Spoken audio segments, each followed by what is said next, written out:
Dewan Hakim yang arif dan bijaksana, hadirin sebangsa dan setanah air yang berbahagia.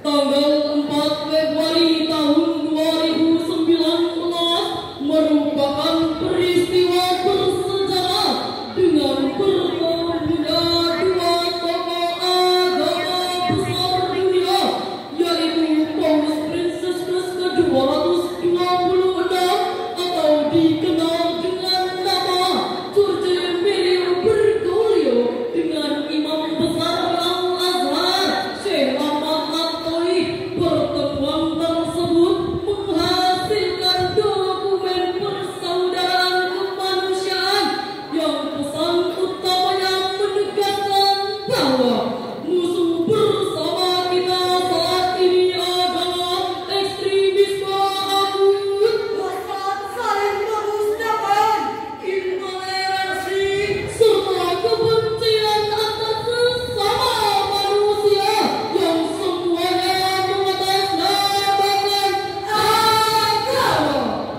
Hadirin, permasalahan tersebut juga tengah dihadapi oleh bangsa Indonesia saat ini sebagai bangsa yang berwarna multikultural, konflik berlatar belakang agama. Akhir-akhir ini telah mengguncang Indonesia, perusakan masjid dan pura, pembubaran paksa jamaah gereja, pemurtadan secara paksa, sampai pembakaran kelenteng dan wihara.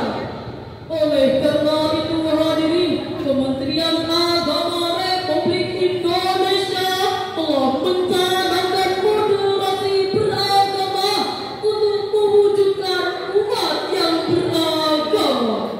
Untuk itulah pada kesempatan yang berbahagia ini, izinkan kami menyampaikan sarahan syaril Quran yang berjudul Moderasi Beragama Menuju Indonesia Damai Sejahtera.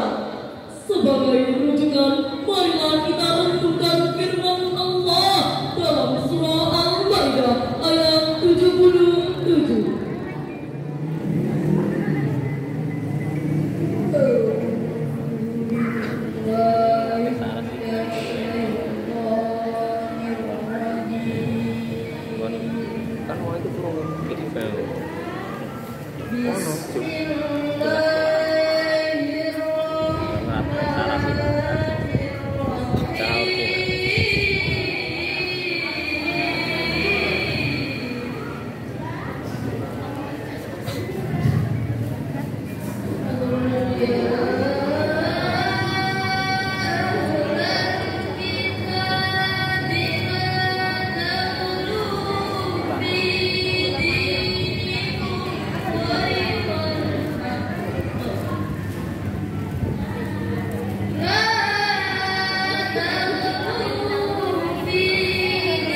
Namun sayang 1000 kali sayang, kehidupan umat beragama dan umat seagama masih ada yang belum bertoleransi.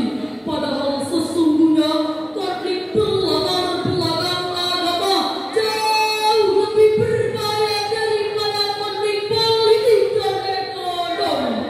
Kelompok ekstremisme dan kelompok radikalisme terus berseteru. Pembunuhan diri dianggap berjiwa, homoseksual dibilang halal, LGBT dibilang fitrah. Bahkan kita masih mendengar intoleransi karena berbeda etnis dan budaya, saling mencaci maki, menghina, mengkafirkan di media sosial, dan yang paling menyedihkan sampai terjadi pada bersenjata. Nauzubillah min zalik. Tentulah kita tidak ingin mengulang kisah yang amat pahit ini, wahai hadirin. Rasulullah pernah bersabda dari Ibnu Abbas radhiyallahu anhu berkata, وإياكم والغلو والفتن فإنما هلك من كان قبلكم الغلو في الدين. jauhkanlah diri kalian dari berlebih-lebihan dalam agama.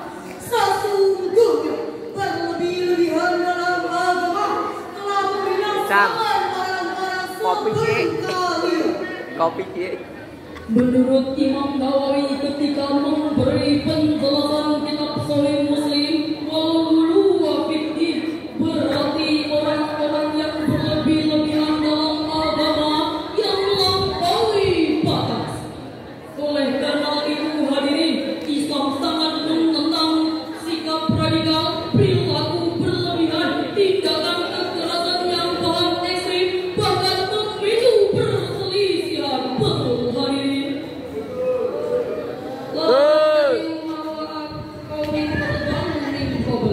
Menurut Profesor Dr. Ali As-Sabuni yang lahir di Suriah tahun 1930 dan wafat di Turki tahun 2021, dalam tafsirnya Syafwatul At-Tafsir juz 1 halaman 331 menjelaskan, janganlah kamu mengikuti pendahulu dan pemimpinmu yang sesat, mereka telah menyesatkan banyak manusia.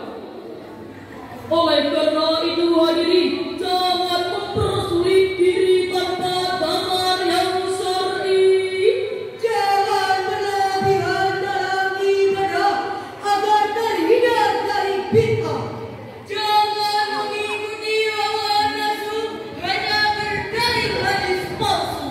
Dengan demikian hadirin, sudah seharusnya seluruh rakyat Indonesia, apapun agamamu, apapun budayamu, apapun warna kulitmu, marilah kita dulu moderasi beragama untuk kedamaian dan kesejahteraan Indonesia.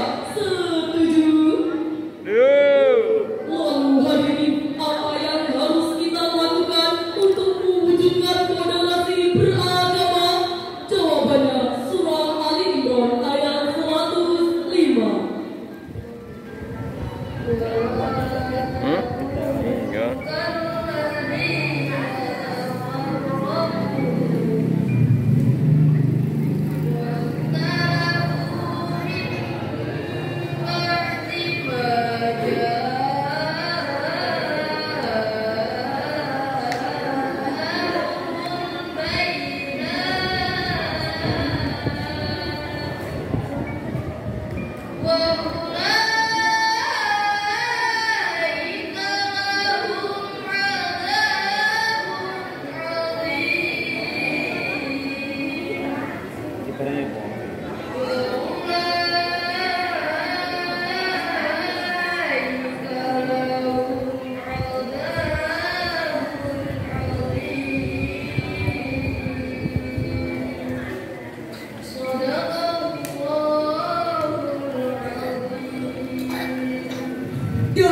Oleh karena itu hadirin, sebagai kesimpulan saran kami, pertama, moderasi beragama adalah aktualisasi dari nilai-nilai luhur Pancasila yang menentang keras sikap ekstremisme. Kedua, moderasi beragama adalah perintah Al-Quran agar umat Islam menjadi panutan dan teladan sebagai umat pertemuan dalam menegakkan keadilan.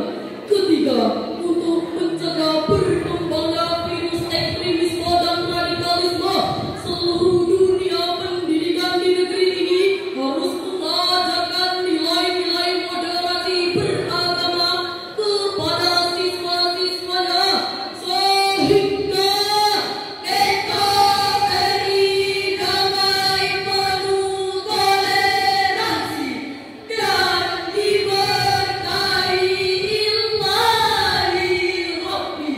Amin ya rabbal alamin. Amin. Demikian salam Tuhan yang dapat kami sampaikan. Tersilap salah mohon maafkan.